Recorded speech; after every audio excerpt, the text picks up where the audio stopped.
And welcome to our Field of 68 video podcast. I'm Dave Friedman with the Southern Conference, joined by Rickey Bradley Jr. from VMI. Wow, you guys are going good right now. Winners of 3 out of 4, 6 out of 8. How does it feel to see all the hard work come to fruition?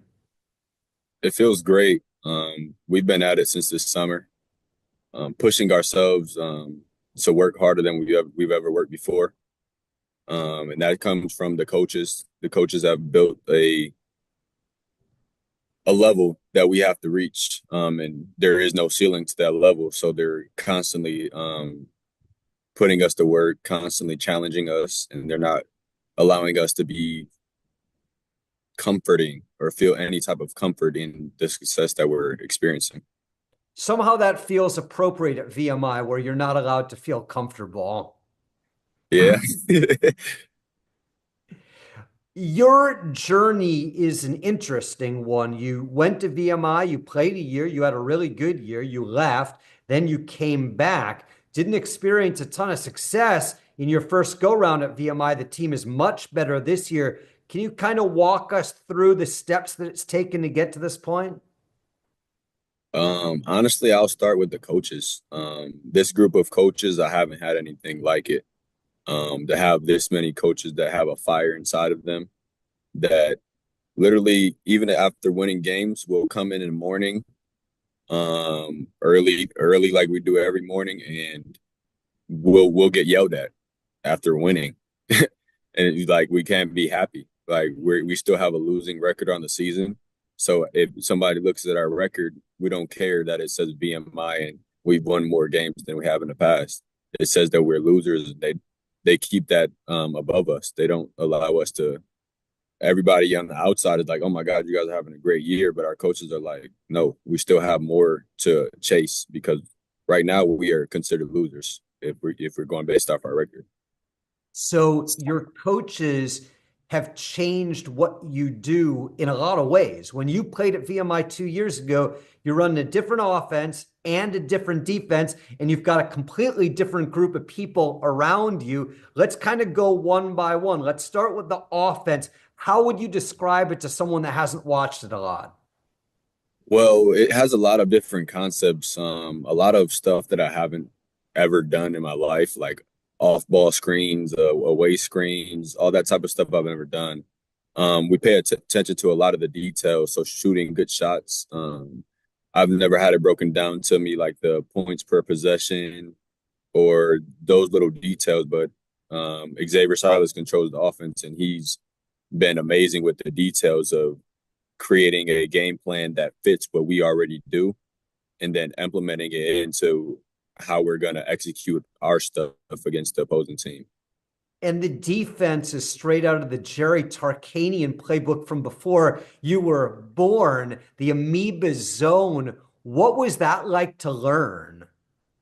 Honestly, to start, we were all like confused. I've never played zone as like a main defense since I've like come out of like third grade.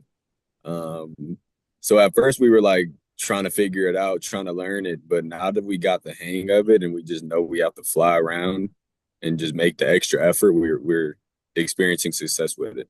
Why is it successful? I honestly think because nobody can, you can't, you can game plan against it, but it's like sometimes we don't even understand what we're doing. So if we don't understand what we're doing, then how could the offense understand what we're doing? What is the general idea or philosophy behind that defense? I honestly couldn't tell you that's a question for the mastermind, OG. You'd have to ask Paul Harrison about that. So let's talk about the roster itself. Last year at VMI, there was not a single transfer in the entire athletic department, yet your team now has 5 of them, and these are 5 of the better players on the team. What was it like being out, coming back in, and then being surrounded by this group? Well, once I heard from Coach Wilson that they could now take transfers to a certain extent, it kind of allows VMI to even the playing ground because SoCon has a lot of older players. And even with, if you look around the country, the most winning teams are older.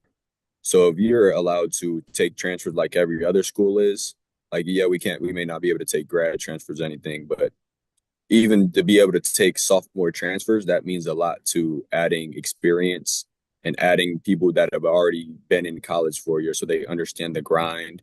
They've already kind of gotten the weight room because I feel like that's the biggest thing, the physicality part. So they've already have a grasp of what it's like.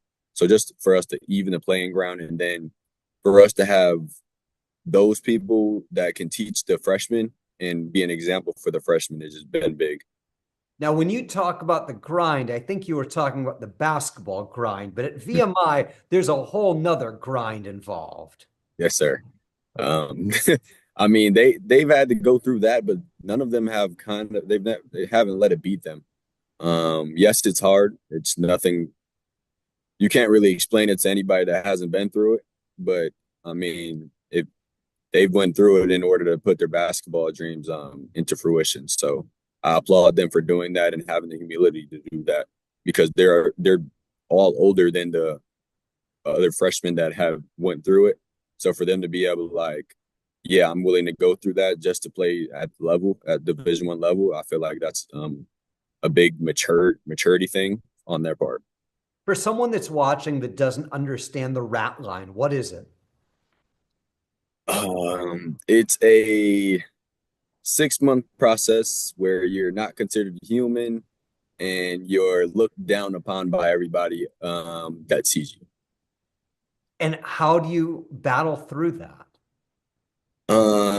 My strategy was just to stay low. Don't be somebody that's really known, whether that's good or bad. You know, just try to do what you have to do to get through it because once it's over, then it's over. So it was over for you, but you elected to leave. Yes, Why did sir. you leave? Ultimately, I decided to leave because I was still dealing with a knee injury. I had surgery right before the season and I wasn't able to heal. So after the season, my knee was still swollen. And we were actually, the doctors here were telling me that I might need another surgery. But I ultimately chose that I didn't want to get another surgery because of all the rehab and it's all that stuff it takes to get back to the court. So I chose to leave because of the rigorous schedule that VMI has. I didn't feel like I would be able to get enough rest, especially for a knee surgery or to be like healed from a knee injury. I didn't feel like I would get enough rest here. So that's why I chose to leave.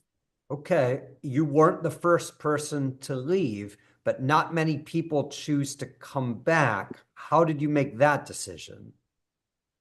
Um, I mean, after the season I had last year, probably coaches probably thought that I couldn't play anymore. If you look at the stats or whatever, you would probably be like, yeah, he probably can't play anymore.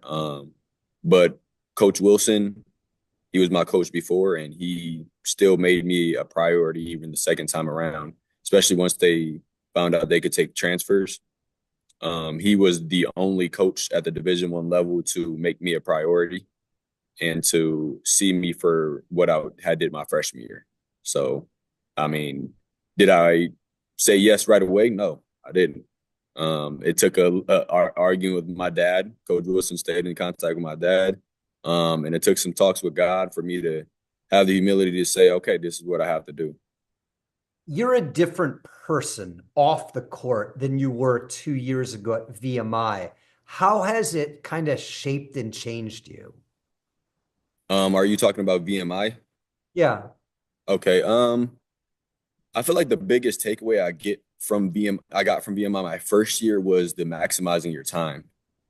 I felt like before coming to I mean, you realize that you're 24 hours in a day, but I mean, all of us waste time in the day, whether it's napping, whether it's sitting and watching YouTube, scrolling on TikTok, whatever it is, we all waste time in some way. So I feel like my freshman year, I learned that there is a lot you can get done in one day. And if you waste that time, then ultimately you're putting yourself behind someone because there is someone out there maximizing their time. And speaking of maximizing your time, you're a businessman. Yes, sir. Tell us a little bit about your company. So I started a clothing brand one night, probably like 2 a.m. I couldn't sleep, and I randomly started getting ideas, and I started downloading apps on my phone and drawing stuff out. Then I got in contact with some of my people that I know that own clothing brands. So I ended up getting it made, and I ended up asking people around me because I was in the inner city of Atlanta where clothing brands are big. So just asking around, seeing what they thought about it, and they were feeling it. So it was just something I continue to do, and now I do it to allow me to keep my peace while everything else may be going on around me that maybe too much or listening to the noise, whether it's good or bad. I have things that I can take away from the time of where everybody else may be scrolling on social media, reading everything. I have things that get me kind of blocked out from everybody else. Whether it be the clothing brand or whatever else you try to pursue after basketball is over, can VMI help you achieve those goals? Yes, sir. A lot of alumni have experience in the business world. So even if it's not them selling clothes, I know right now my scholarship donor, Mr. Acuff, is one of the top salesmen in the world. So if he can give me tips on how to sell stuff, how to build relationships, um, how to maximize the circle of people you have around you, there's a bunch of little things that each person in the alumni association, the coaches, just anybody around here that can teach me and I can learn from. And because of the rat line and because of the way the institution is set up, that alumni base really has something in common. There's a deep-seated connection. When you look at other VMI alums, what do you see?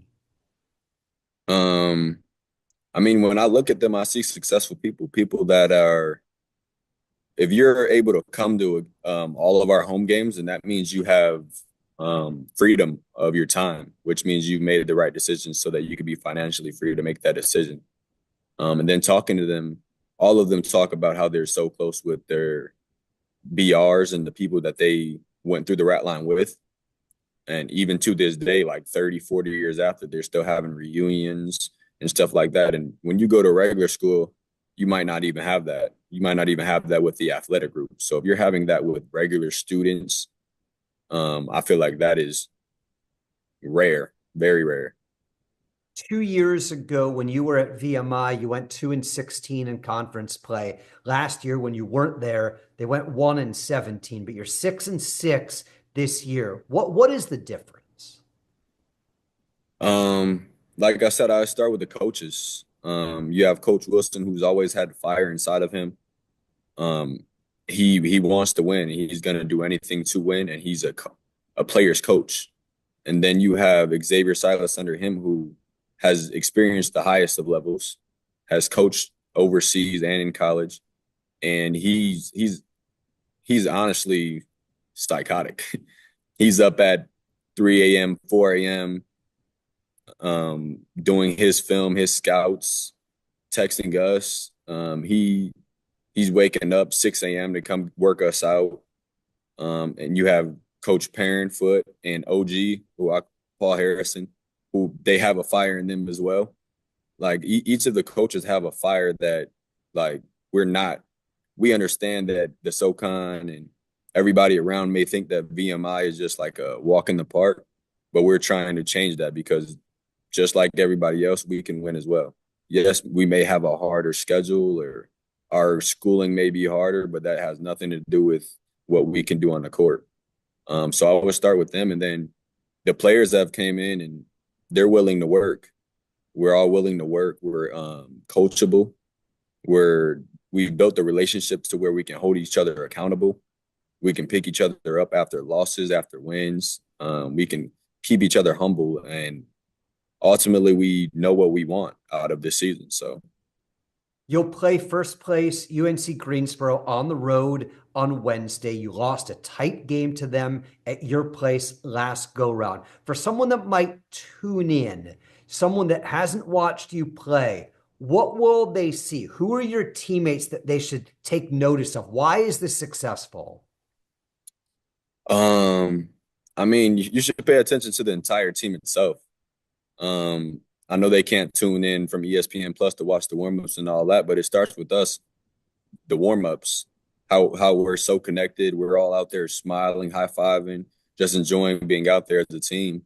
And then we have, honestly, I feel like we have probably the top or the top two four men in the conference, and Augustinus Sculis, and this is his first year honestly playing, and he's been tremendous for us.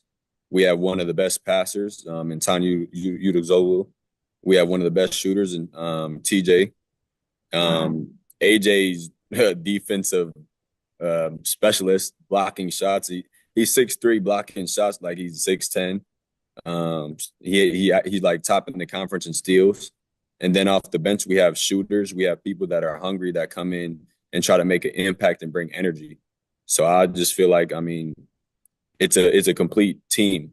It's a complete team effort. There's not just one player that leads the bunch. You still have 3 weeks of regular season play to go before you get to the conference tournament. What will you need to do to be successful the rest of the way? I think we have to continue on the pursuit of fighting for what's out there. And then we also have to continue to have fun. When the games where we have fun and we're out there smiling and high-fiving are the games we play our best. And when I feel like when we're at our best, we are the best. So, I mean, if we can do that and not get caught up in the stress of the game and just allow it to be enjoyable, then, I mean, that's ultimately what we're trying to do. And we just have to stay on the hunt for the rest of the season. Rickey, thanks so much and best